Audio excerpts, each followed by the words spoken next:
நிறைய SEO person and business owners ரெகுலரா SEO பண்ணிட்டு இருப்பீங்க. ஆனா அவங்களுக்கு ASEO எங்க இருந்து ஸ்டார்ட் பண்ணணும் அப்படிங்கிற கொஸ்டின்ஸ் நிறைய பேருக்கு இருக்கு. உங்களுக்கும் அந்த கொஸ்டின்ஸ் இருந்தா இந்த வீடியோல சொல்ற 4 இம்பார்ட்டன்ட் திங்க வச்சு நீங்க ஸ்டார்ட் பண்ணுங்க. உங்களுடைய வெப்சைட் AI சர்ச்ல பெட்டரா விசிபிலிட்டி இருக்கிறத நீங்க கன்ஃபிகூரா பார்க்கலாம்.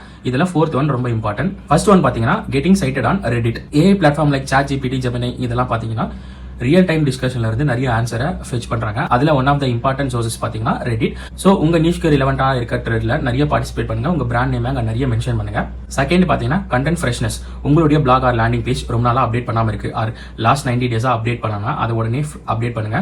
எப்பவுமே ஃப்ரெஷ் கண்டென்ட் தான் ப்ரிஃபர் பண்ணும். சோ இதை ஒரு கண்டினியூ ப்ராசஸா அப்டேட் பண்ணிட்டே இருங்க. தேர்ட் பாத்தீங்கன்னா உங்களுடைய லேண்டிங் பேஜ் அண்ட் பிளாகுக்கான ஆன்சரை டைரக்ட் ஆன்சரா கொடுக்க ட்ரை பண்ணுங்க. ஏன்னா AI ப்ரிஃபர் டைரக்ட் ஆன்சர்.